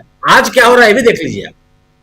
आपके राज्यपाल धनखड़ साहब पश्चिम बंगाल में क्या कर रहे थे, आज रवि साहब तमिलनाडु में क्या करते हैं, केरल के राज्यपाल महोदय क्या करते हैं। इन राज्य सरकारों को सुप्रीम कोर्ट आना पड़ता है, हमारे विधेयक पास हो चुके हैं, बिल पास हो चुके हैं, इनको अनुमति नहीं मिल रही है। और आप सवाल पैदा कर रहे हैं कि साहब अतीत में जवाहरलाल नेहरू ने क्या किया था। किसी ऐसा कोई विषय रहा हो जिसमें धनखड़ साहब को लेकर बीजेपी हमलावर रही हो, या कम से कम उस पर यही बयान दे रहे हो कि नहीं इनको ऐसा नहीं करना चाहिए था, तो ये नहीं है। धनखड़ साहब की वजह से भारतीय जनता पार्टी के नेताओं के सामने कोई अप्रिय स्थिति पैदा होती हो। आज क्या अगर अप्रिय स्थिति होती तो क्या धनखड़ साहब के लिए सत्तारूढ़ दल के नेता, सदन के नेता नड्डा साहब ने आज क्या कहा? आज उनको नेता प्रस्ताव लाने की आवश्यकता होती, या आप ये चर्चा करते कि अविश्वास प्रस्ताव न आवे, वो स्थिति बनती है कि वो हालात बनते कि अविश्वास प्रस्ताव की नौबत ना हो। भारतीय संसदीय इतिहास का जो एक अलग अध्याय लिखा जा रहा है, वो हालात न पैदा हो। इसके हल करने के बजाय उधर अविश्वास प्रस्ताव की बात आएगी तो आप कहेंगे मैं निंदा प्रस्ताव लेकर के आऊंगा, और निंदा प्रस्ताव में भी सभापति जी अपना बचाव खुद करते नजर आ रहे हैं। अगर आप नैतिकता की बात करते हैं और आप ये कहते हैं कि नहीं मैं भागूंगा नहीं, तो ठीक है, अविश्वास प्रस्ताव ला रहे हैं तो 14 दिन का इंतजार क्यों कर रहे हैं जी? आप कहेंगे मैं तो विश्वास कराता हूँ, हो जाएगा। सवाल ये नहीं है। धनखड़ साहब भारतीय जनता पार्टी की कार्यशैली के प्रतिनिधि हैं, और धनखड़ साहब किस पार्टी में नहीं रहे? कांग्रेस से उन्होंने अपनी राजनीति शुरू की, जनता दल में गए, विश्वनाथ प्रताप सिंह जी की सरकार में शामिल हुए, चंद्रशेखर जी की सरकार में शामिल हुए, मल्लिकार्जुन खड़गे कांग्रेस के अलावा किसी दल में नहीं गए। उन्होंने कांग्रेस से राजनीति शुरू की और आज भी और कांग्रेस में ही है, विपक्ष के नेता, पार्टी के राष्ट्रीय अध्यक्ष। अगर दोनों लोगों की तुलना भी की जाएगी तो मल्लिकार्जुन खड़गे के उन्होंने कहा तो आप किसान के बेटे, उन्होंने कहा किसान के मजदूर का बेटा मैं हूं। सवाल इस बात का कि और एक इतना सीनियर नेता, उसके बारे में आप इस तरह की बात करेंगे? तो इस तरह की अपनी स्थितियों से तो बचा जाना चाहिए था। भारतीय जनता पार्टी को बचना चाहिए था। लेकिन निश्चित रूप से आज का दिन प्रियंका गांधी का दिन है, और प्रियंका गांधी के भाषणों को भारतीय जनता पार्टी अच्छे से याद रखेगी। बिल्कुल बिल्कुल, आप सही कह रहे हैं। प्रियंका गांधी के भाषण को भारतीय जनता पार्टी के लोग अच्छे से याद रखेंगे। ये बहुत इंपॉर्टेंट बात आप कह रहे हैं, आखिर में बहुत महत्वपूर्ण बात आपने कही है। लेकिन वॉशिंग मशीन में साफ करने वाले आज खुद धुल रहे थे, क्या ऐसा माना जाए अनिल सिन्हा जी? वॉशिंग मशीन वाले जो हैं आज उनकी धुलाई हो रही थी। यह काफी बहुत शानदार रहा, और मुझको लग रहा है क्या कि उसका उनके पास कुछ ये नहीं है, मतलब जिसको कहते हैं काट बीजेपी के पास। राजनाथ सिंह का आप देखें वो सोशल मीडिया पे भी दिखाई देगा, जो ये है मतलब जितना लोग व्यूज देखा है और लोगों ने जिस तरह से रिएक्ट किया है उनके। और दूसरा उनका जो अमित मालवीय है वो भी ये खुद कह रहा है क्या कि ये मतलब जो भी इंडिकेशन है इससे यही है कि राहुल गांधी के लिए बिगेस्ट थ्रेट है। इसका मतलब वो भी मान रहा है क्या कि उनका भाषण बहुत अच्छा रहा। मतलब हाँ, मतलब इसका वो किसके लिए थ्रेट है वो तो उसका अपना सोचना है। लेकिन वो भी जो ट्वीट किया है वो भी कह रहे हैं क्या कि अगर ये कोई इंडिकेशन है तो इसका मतलब ये है कि ये बिगेस्ट थ्रेट है राहुल गांधी के लिए। तो इसका मतलब ये है कि थ्रेट मतलब उतना अच्छा भाषण किया है जो कि किसी के लिए थ्रेट हो सकता है। किसके लिए थ्रेट है? निश्चित तौर पर वो सबसे बड़ा थ्रेट बनकर आई है, बहुत बड़ा थ्रेट बनकर आई है मोदी गवर्नमेंट के लिए कि संसद में अब उनका इतना बढ़िया स्पीच देने वाला, इसमें कोई डाउट नहीं है। और जिस तरह से सिंबोलिज्म के साथ आइडियोलॉजी को जोड़ करके डेवलपमेंट्स, हिस्टोरिकल डेवलपमेंट्स को भी रखा उन्होंने, ये बहुत ही अच्छा, मतलब बहुत ही इसकी प्रशंसा जितनी की जाए कम है। उसमें आइडियोलॉजिकल ये भी काफी इम्पोर्टेंट है, जिस तरह से PSUs की नीतियां या जो बाकी जो नेहरूवियन पॉलिसीज हैं उनके पक्ष में खड़ी हुई। और उसके बाद उन्होंने ये भी बताया है कि जो आप सीखिए इंदिरा गांधी से कि अगर आप आपातकाल जैसी कोई गलती हो जाए तो उसके लिए माफी मांगिए। तो डेमोक्रेसी का एक बहुत ही अच्छा मतलब उसको हमको लग रहा है कि ये एक अचीवमेंट है पार्लियामेंट के लिए कि एक यंग लीडर इतना मैच्योर ढंग से चीजें रख रहा है। दूसरी बात मैं कहूंगा, लेकिन देखिए फाइट जो है वो फाइट स्ट्रीट पर ही होनी है। संसद को तो संभाल लिया प्रियंका गांधी ने, लेकिन फाइट स्ट्रीट पे होनी है। आज संसद मतलब दोनों जगह या बाहर एक ही जगह का नाम लीजिए। आज प्रयागराज में पूजा पर महाकुंभ में भारत का प्रधानमंत्री, उत्तर प्रदेश का राज्यपाल, उत्तर प्रदेश का मुख्यमंत्री बैठा हुआ है। संविधान की धज्जियां उड़ाने का इससे बड़ा, इस तरह के जो मौके हैं इससे बड़े कोई मौके नहीं हो सकते। एक देश का राष्ट्राध्यक्ष मतलब प्रधानमंत्री व्यक्तिगत कैपेसिटी में हो जाए तो अलग बात है। बहुत सारे उद्घाटन ये किए उन्होंने, वो वहां पर डेवलपमेंट प्रोजेक्ट्स वगैरह का इनॉग्रेशन किया। तो आप सोच लीजिए कि देख लीजिए कि किस तरह से वो वहां पूजा अर्चना कर रहा है। और अभी भी मतलब साफ मतलब बीजेपी सही कहा प्रशांत जी ने कि ये जो है इनके DNA में ही नहीं है संविधान। अभी वो उसका ऑफिशियल ट्विटर हैंडल है, कई बार मैं बोलता रहता हूँ, वो ये योगी आदित्यनाथ का, उसमें पहला है गोरक्ष पीठाधीश्वर जी, मतलब, और उसका गोरक्ष पीठ दूसरा है, फिर और गोरक्ष पीठाधीश्वर, फिर एक और कुछ गोरक्ष पीठ। मतलब कि वो आदमी तैयार नहीं है इसके लिए बताने के लिए कि अपने को सेकुलर बताना है, या वो जो पद है उसका वो गोरक्ष पीठाधीश्वर बनने की वजह से नहीं है। तो ये जो कॉन्ट्राडिक्शन है बीजेपी में, इसीलिए बहुत कठिन था राजनाथ सिंह के लिए। और वही पुरानी बातें, ऐसे संविधान तोड़ दिया तो ये संविधान संशोधन किया तो उन्होंने आपातकाल लगाया, वो जो बीजेपी साहबानों के वो कुछ नहीं कर पाया। और उनका व्यूअरशिप भी देखिए। और मैं आपको मतलब फिर से हमको चेक करना है, ये मैं आपको, ये आप ज्यादा सक्षम है, चेक करिए, उनके रीट्वीट किसी भी बीजेपी लीडर ने नहीं किया है। मैंने 2-3 का चेक किया, किसी बीजेपी लीडर ने उनका रीपोस्ट नहीं किया है राजनाथ सिंह का भाषण।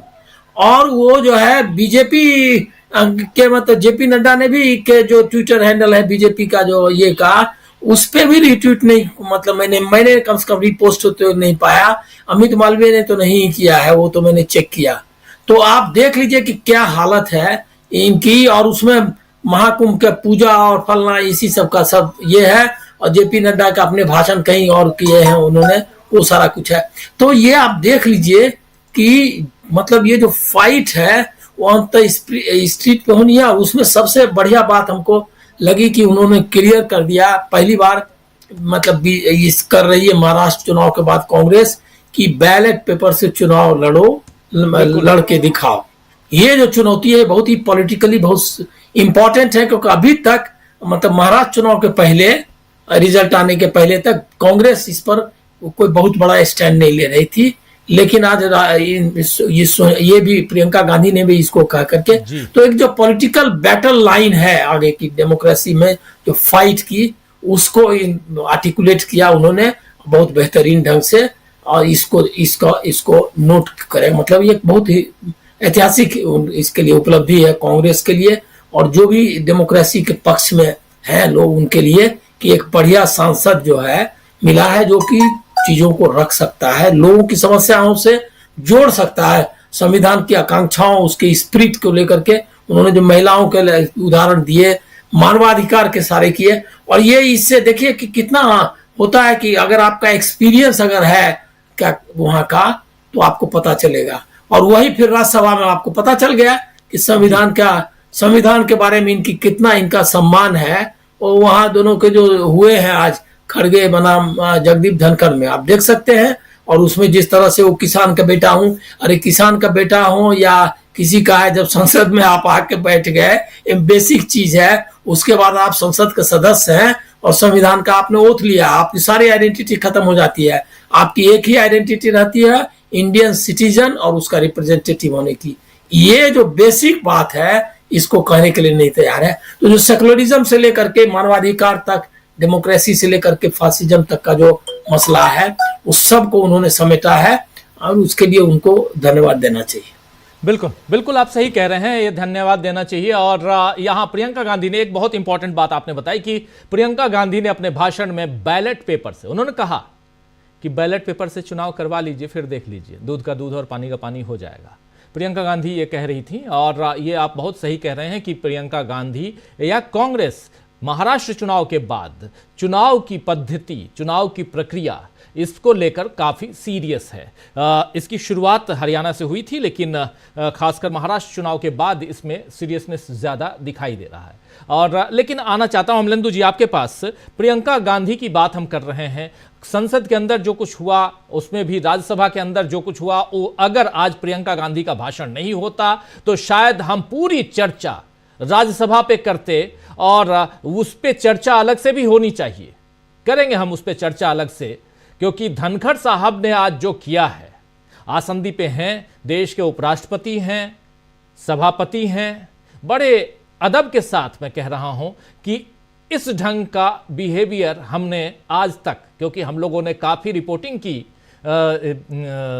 संसदीय इस कार्यप्रणाली की, लेकिन ऐसा बिहेवियर हमने उस आसंदी पर बैठे हुए किसी सभापति के द्वारा नहीं देखा था, जैसा वो लगातार कर रहे हैं। और आज तो हद हो गई थी, और जिस पर नाराज दिखाई दिए 83 साल के 83 ईयर्स ओल्ड हैं मल्लिकार्जुन खड़गे, और उनकी नाराजगी साफ झलक रही थी। और कह रहे थे, उन्होंने पहले भी कहा था कि लोकतंत्र की आप लोग हत्या कर रहे हैं, you are killing the democracy of India.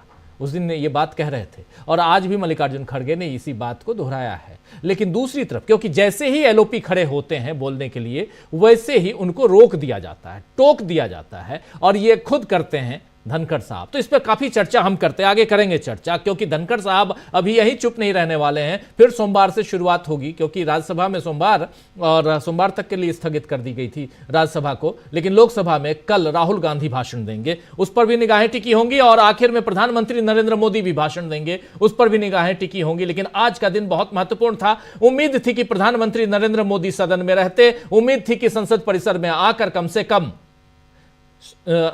सिर झुकाते उन शहीदों के नाम जो आज से 23 साल पहले इसी संसद भवन की रक्षा में शहीद हो गए थे, उनके लिए सिर झुकाते। लेकिन वो नजर नहीं आए। वो वहां पूजन करते, अर्पण करते हुए और थोड़ी राजनीति करते हुए, सैर करते हुए स्टीमर में वो दिखाई दिए। उनकी तस्वीरें काफ़ी आई हैं, वीडियो आजकल काफ़ी बनवा रहे हैं प्रधानमंत्री नरेंद्र मोदी जी। लेकिन बात प्रियंका गांधी की, धुलाई कर रही थी, क्या कहेंगे?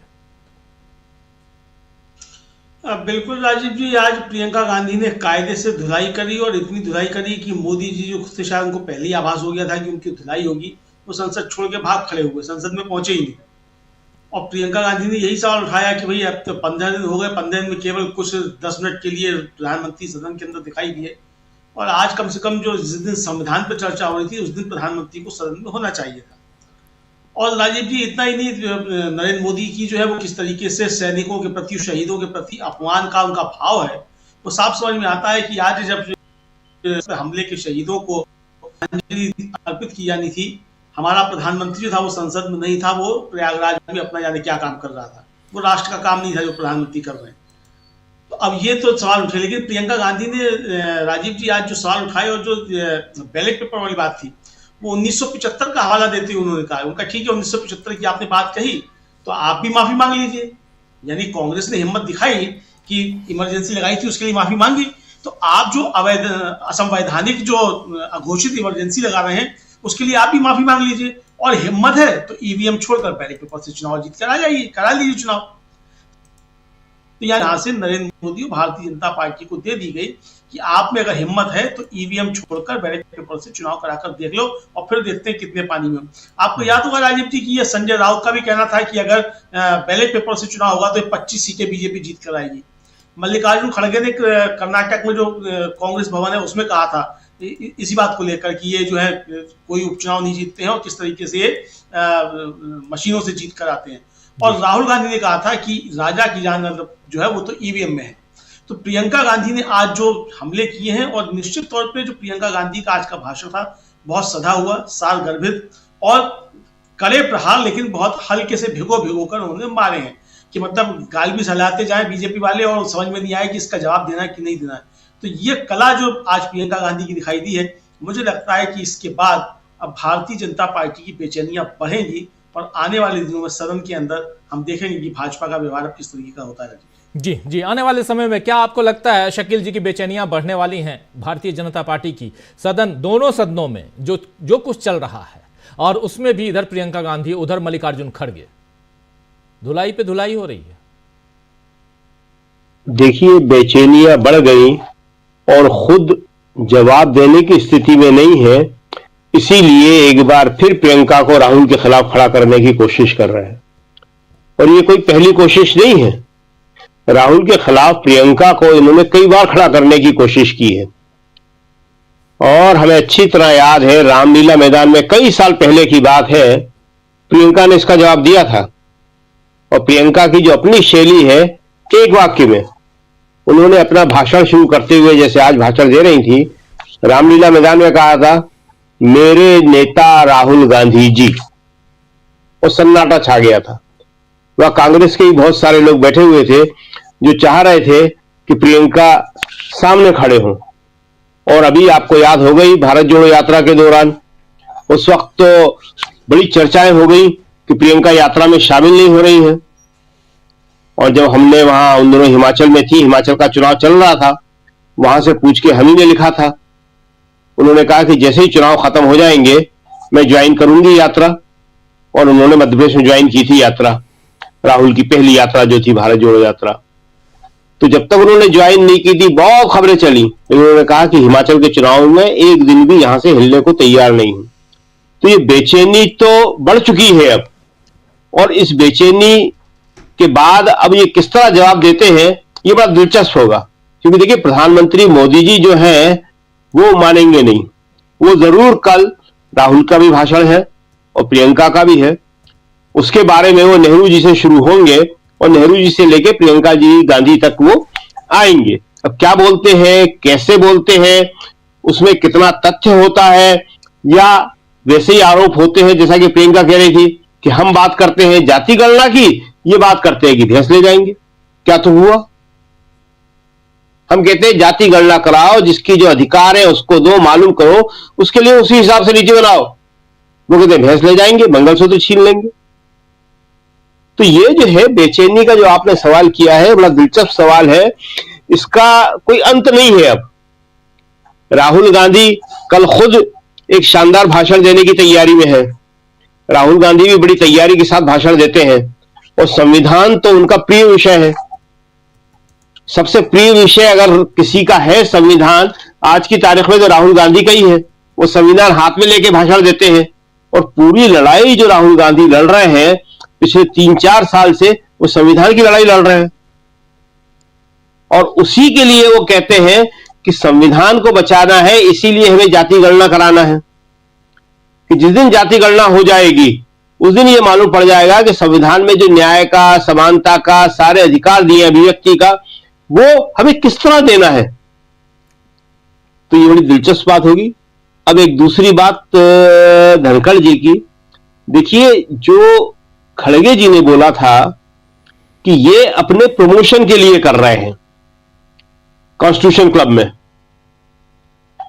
तो ये बात इतनी सच है, लेकिन इसमें जो सबसे बड़ा पेच है वो ये है कि प्रमोशन तो हर कोई चाहता है, धनखड़ जी भी चाह रहे हैं, प्रमोशन का मतलब है उपराष्ट्रपति से राष्ट्रपति बनना।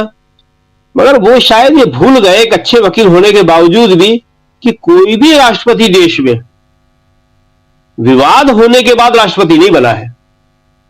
राष्ट्रपति बनने से पहले किसी के बारे में कोई विवाद नहीं थे। मोदी जी ने 2 राष्ट्रपति बनाए हैं, और दोनों अननोन चेहरे लाए हैं, वो कोविंद जी और द्रौपदी मुर्मू। ये अलग बात है कि द्रौपदी मुर्मू ने राष्ट्रपति बनने के बाद एक ऐसी कंट्रोवर्सी क्रिएट करी, जो आज प्रियंका गांधी बता रही थी कि उन्नाव में क्या हुआ, हाथरस में क्या हुआ। और द्रौपदी मुर्मू ने कलकत्ता की, बंगाल की एक डॉक्टर, वो भी बहुत भयानक घटना थी, लेकिन उसके बारे में ऐसे बोला कि बाकी सारी घटनाएं उनका कुछ भी नहीं है। और कलकत्ता की घटना के बाद मुझे डर लगता है। लेकिन किसी भी एक भी राष्ट्रपति को ऐसा बनने का मौका नहीं मिला जो पहले इतने विवादों में घिर गया हो। लेकिन राष्ट्रपति के साथ एक गरिमा तो होती है, उसका एक आभा मंडल भी होता है। दुनिया भर के वो शासनाध्यक्षों के साथ उठता बैठता है, उन्हें एट होम देता है। तो वहां पे इतने विवादों के साथ कोई बैठा हो, ये मोदी जी को भी सूट नहीं करने वाला। बिल्कुल। और मोदी जी की तो पहचान ही है कि वो हमेशा अननोन चेहरे को लाते हैं सामने। ये जो दांव खेला है धनखड़ जी ने, वो शायद उनका ये दांव जो है गलत साबित होने जा रहा है। और जो यहां प्रियंका गांधी की बात है, तो प्रियंका गांधी तो अभी ये शुरुआत कर रही है, लेकिन इससे पहले जो है सबसे इस परिवार की सीनियर नेता तो वही है। सोनिया गांधी से भी पहले वो जो है अमेठी और रायबरेली जाने लगी थी और वो भाषण देने लगी थी, बहुत यंग एज में। सोनिया जी भी जो है 98 के बाद सक्रिय हुई है।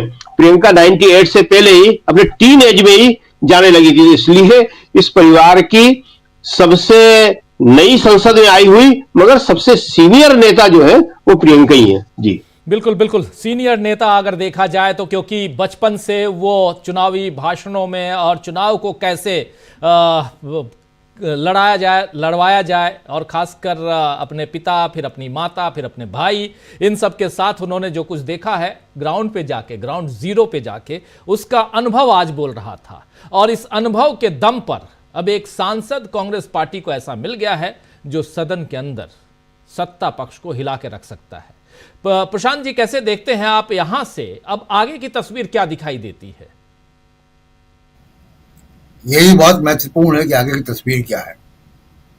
देखिए, हम लोग राजनीतिक विश्लेषण यहाँ पे करते हैं, तो अब इस संविधान की डिबेट की राजनीति को समझा जाए। देखिए, जिसका जो मुद्दा होता है जमीन में उसको फायदा मिलता है। संसद में अगर राम मंदिर पर डिबेट होगा, संभल पर डिबेट होगा, 3 तलाक पर डिबेट होगा, वक्फ बोर्ड पर डिबेट होगा, ये कोई ऐसे मुद्दों पर डिबेट होगा जो हिंदू मुसलमान वाले मुद्दे हैं, उसका फायदा जमीन पे बीजेपी को मिलता है। बीजेपी उसका इस्तेमाल ध्रुवीकरण के लिए करती है। संविधान बीजेपी का मुद्दा नहीं है। संविधान तो बीजेपी उसमें विवश होकर आई है, मजबूर होकर आई। संविधान राजनीतिक दलों में तो राहुल गांधी ने बड़ा मुद्दा बनाया, और उसके पहले भी राहुल गांधी जब मुद्दा बना रहे थे, उसके पहले भी संविधान जनता का मुद्दा बन गया था।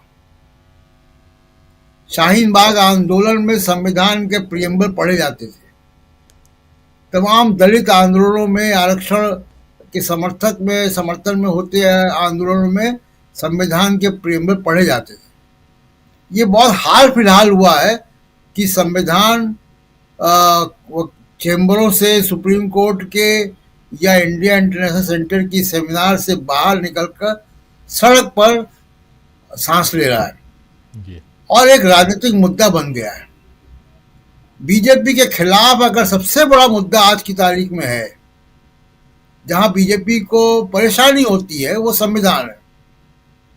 जहां बीजेपी डिफेंसिव होती है, तो संविधान पे अगर बढ़िया स्पीच आज प्रियंका गांधी देती है तो ये काफी नीचे तक जाएगी और संविधान के उस नैरेटिव को, जिसपे लोकसभा का चुनाव लड़ा गया, संविधान का नैरेटिव हावी हुआ, तभी 400 पार नहीं हो पाया ना, 300 पार भी नहीं हो पाया, जो दावे किए जा रहे थे, जो एग्जिट पोल थे। तो संविधान का मुद्दा लेकर राहुल गांधी चुनाव लड़ रहे हैं। संविधान का मुद्दा लेके वो भारत जोड़ो यात्रा पे गए। तो संविधान का मुद्दा जो है वो संसद से अब सड़क तक और तेजी से जाएगा जी। इस मुद्दे को बड़ा बल मिला है प्रियंका गांधी के भाषण से, और कल राहुल गांधी भाषण देंगे तो और ज्यादा। तो एम्पलीफाई जो हो रहा है, जो नैरेटिव एम्पलीफाई हो रहा है, वो संविधान का नैरेटिव है, और वो संविधान का नैरेटिव बीजेपी के खिलाफ है। वहां पे बीजेपी डिफेंसिव खेलती है। वो बीजेपी की पिच नहीं है। बीजेपी की पिच हिंदू मुसलमान है। कभी बात है, किसान की बात होगी, संविधान की बात होगी, अधिकारों की बात होगी, तो वो बीजेपी के खिलाफ जाता है मामला। अब एक राज्यसभा की जो बात कर रहे हैं हम, देखिए राज्यसभा में बहुत संक्षेप में मैं कहूं कि जब भी विपक्ष और सत्ता पक्ष के बीच में तकरार होती है, सदन की कार्रवाई में व्यवधान होता है, तो सभापति के चेंबर में दोनों पार्टियां बैठती हैं, सुलह सफाई होती है जी। अब क्या हो रहा है? अब तो चेयर और विपक्ष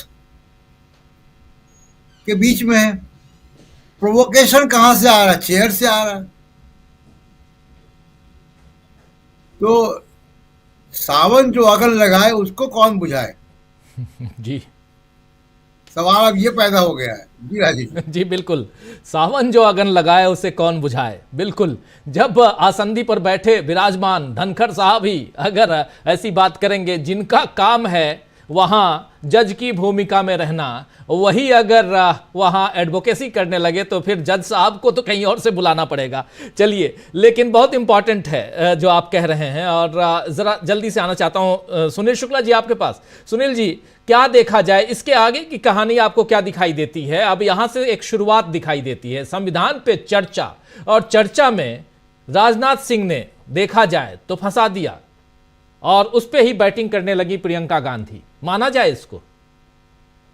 देखिए, संविधान पे जब भी चर्चा होगी भारतीय जनता पार्टी लीड नहीं ले सकती है।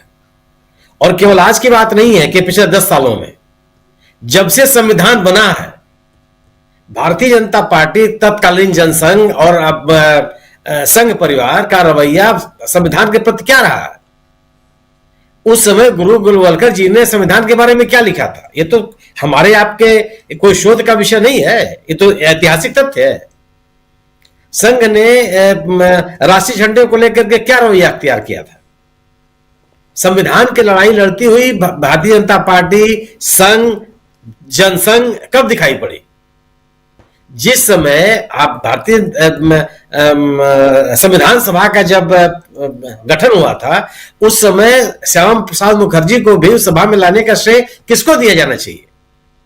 क्या जवाहरलाल नेहरू के अलावा कोई व्यक्ति उनको ला सकता था क्या? डॉक्टर अंबेडकर को भी जब उनका इलाका चला गया पाकिस्तान में, तो फिर डॉक्टर अंबेडकर को भी कौन संविधान सभा में ले आया? तो कांग्रेस के संविधान के मुद्दे पर कांग्रेस से कोई लीड ले नहीं सकता।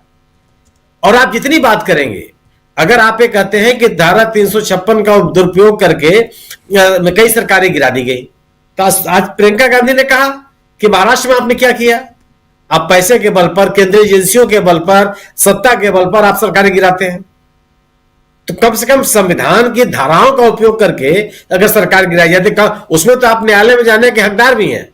आज जो सरकार गिराई जा रही है उसमें आप क्या कर ले? उसके रेमेडी कहां? ये किस तरह की हत्या है? संविधान के मुद्दे पे ये तो है कि कांग्रेस आगे रहेगी। और आज प्रियंका गांधी ने जो बात कही, तथ्य यही है कि इस चुनाव में संविधान के मुद्दे पर जो परसेप्शन बना, जो नैरेटिव बना और जनता ने आपको नकारा, उसका परिणाम है कि आप संविधान में बहस कर रहे हैं। और संविधान का सवाल केवल संविधान के उन अनुच्छेदों का मतलब नहीं है। कांग्रेस जितने मुद्दे उठा रही है सबसे जुड़े हुए हैं। चाहे आप बेरोजगारी का सवाल उठाइए, चाहे आरक्षण का सवाल उठाइए, चाहे किसानों के जो मुद्दे हैं उनको उठाइए, सब संविधान से जुड़े हुए हैं। अगर आरक्षण का मुद्दा कांग्रेस उठा रही है, विपक्षी दल उठा रहे हैं, तो सीधा सीधा उसका मतलब संविधान से है। संविधान में आरक्षण का प्रावधान है। संविधान से समाज के पिछड़े और आर्थिक रूप से विपन्न लोगों को आरक्षण देने के प्रावधान किए गए हैं। आप कोई बात नहीं करना चाहते उसके ऊपर। सवाल इस बात का है कि संविधान का मुद्दा केवल संविधान का मुद्दा नहीं है, मैंने किसी किताब का मुद्दा नहीं है। ऐसा नहीं कि उसको लागू करने का सवाल, जितने मुद्दे हैं कांग्रेस के सब उससे जुड़े हुए हैं। और इस मुद्दे पे तो कांग्रेस हमलावर रहेगी। अब भले राजनाथ सिंह जी कहें कि संविधान जेब में रखने की इनकी परंपरा है, वो तो साथ लेके चल रहे हैं। आप तो केवल माथे पे लगा के रख देते हैं, उसके बाद वो उसका क्रियान्वयन होगा नहीं होगा, संवैधानिक संस्थाएं काम कर पाएंगी नहीं कर पाएंगी, इसकी चिंता तो कभी आप करते नहीं।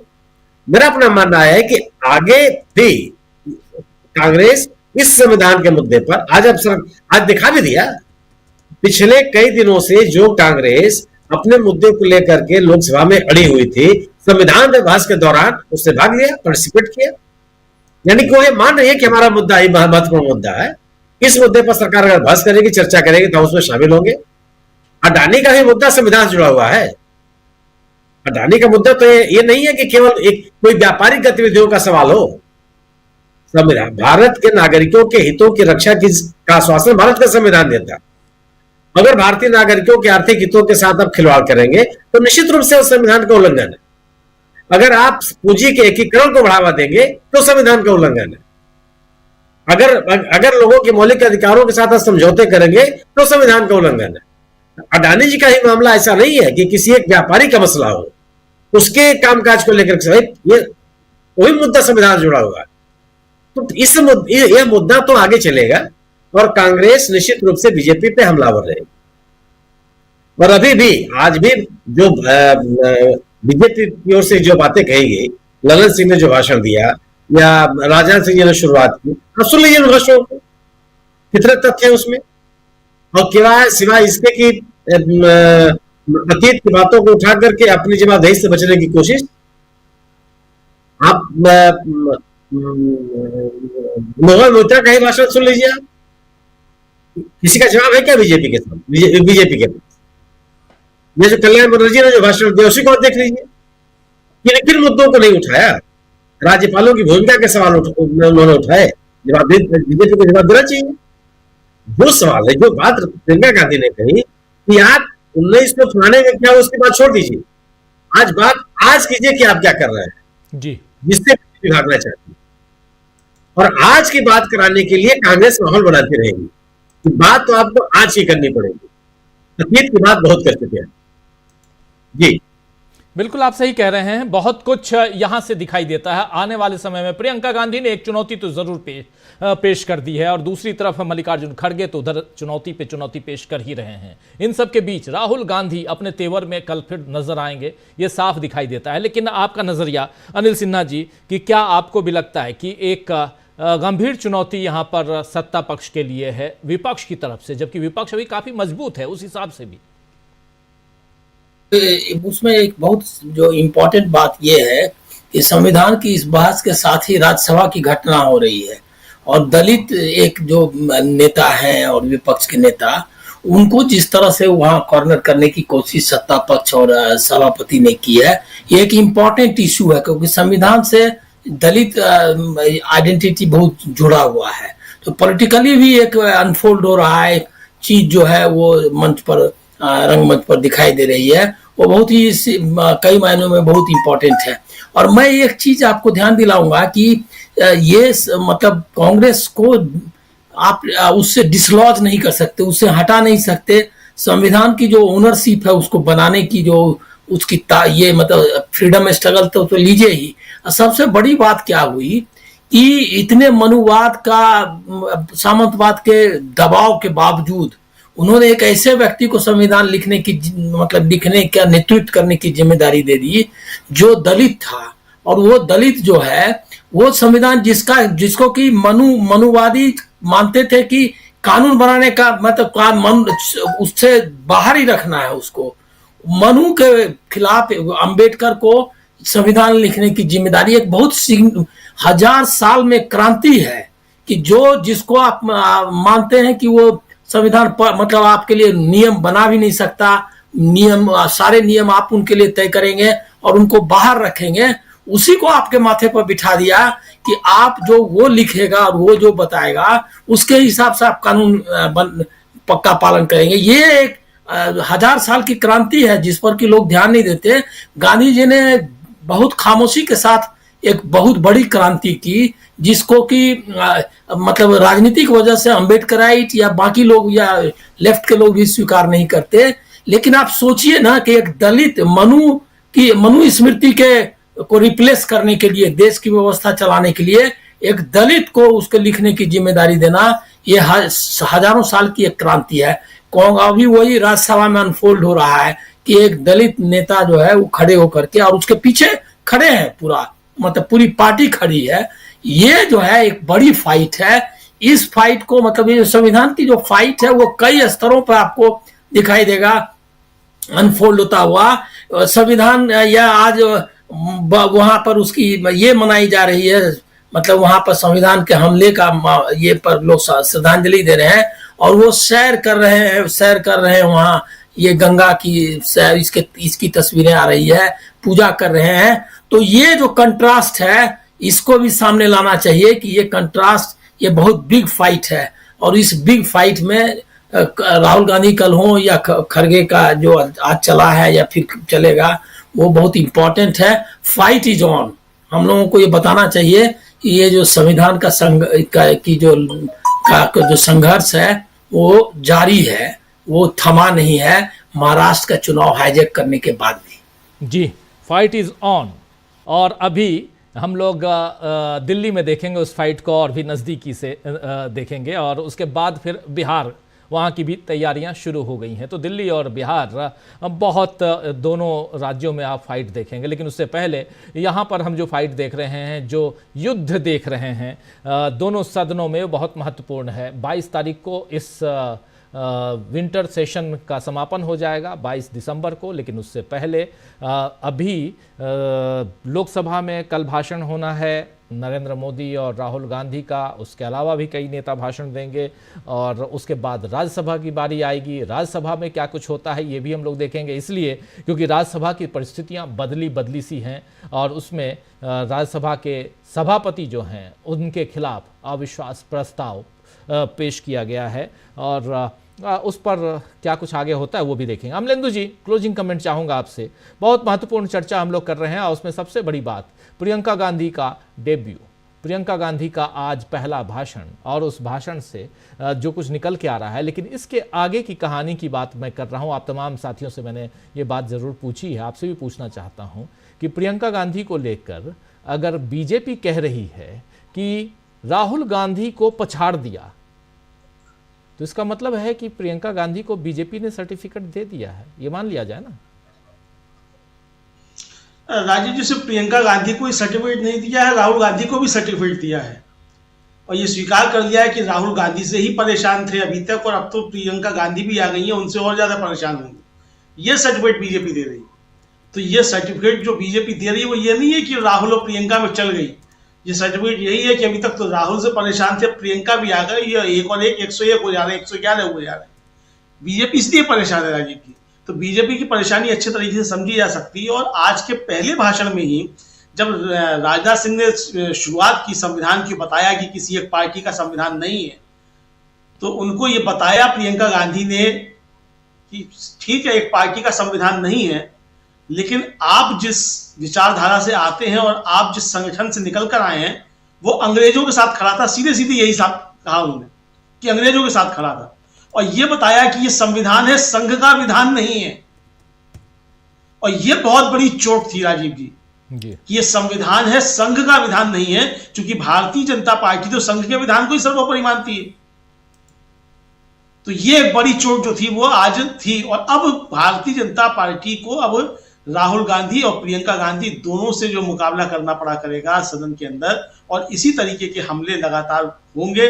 और जो प्रधानमंत्री अभी तक आकर के, हालांकि 4 जून के बाद जो वो चीजें बंद हो गई हैं छाती पीटने वाली, लेकिन अब जो है वो और ज्यादा प्रधानमंत्री की दिक्कतें पड़ जाएंगी। अभी तो 10 मिनट के लिए आ भी गए थे, अब शायद 10 मिनट के लिए भी ना आया करें जब तक कि कोई उनके खिलाफ अविश्वास प्रस्ताव ना आ जाए या संविधान पे कोई चर्चा ना हो, ऐसी स्थिति पैदा हो जाएगी। बिल्कुल बिल्कुल, संविधान पे कल प्रधानमंत्री आएंगे ऐसी उम्मीद हम कर रहे हैं, देखते हैं आगे क्या होता है। लेकिन बहुत महत्वपूर्ण चर्चा संविधान पे आज हो रही थी और उसमें जो बातें निकल के आई हैं उस पर खासकर प्रियंका गांधी की चर्चा हम कर रहे थे। लेकिन राज्यसभा में जो खींचतान जारी है और उसको आगे देखते हैं कि किस मुकाम तक हम धनखड़ साहब इसको लेके जाते हैं, ये भी देखेंगे हम, क्योंकि इस समय अभी लगभग सप्ताह भर का समय है और उस सप्ताह भर में धनखड़ साहब और कहाँ तक पहुँचते हैं। और इधर मल्लिकार्जुन खड़गे लगातार बैटिंग कर ही रहे हैं, प्रियंका गांधी को आप सुन ही रहे हैं। बहुत बहुत शुक्रिया अदा करता हूं अमलेंदु जी आपका, बहुत शुक्रिया अनिल जी, बहुत शुक्रिया शकील अख्तर जी, सुनील जी और प्रशांत टंडन जी, आप सबका बहुत बहुत शुक्रिया, बहुत धन्यवाद। आप तमाम साथी हमारे साथ बने रहे, आप सबका भी शुक्रिया अदा कर रहा हूं। डॉक्टर विनोद प्रकाश गुप्ता शलभ साहब लिख रहे हैं कि राजीव जी, प्रियंका ने बहुत बड़ी बात कही कि राजा भेष बदलकर लोगों का दर्द पता लगाते थे, पर मोदी राज में ऐसा नहीं होता। ऐसे राजा को कभी न कभी देश बदलना पड़ता है। कितने देशों में ऐसा हुआ, अब भारत की बारी है। निशित पटेल साहब भी हमारे साथ हैं, हमारे साथ ओम प्रकाश जी हैं और चंद्रकांत थोराट साहब हैं। The opposition should boycott the PM address in Lok Sabha. Jyoti ji भी हमारे साथ हैं। एक रोटी ज़्यादा नहीं खाई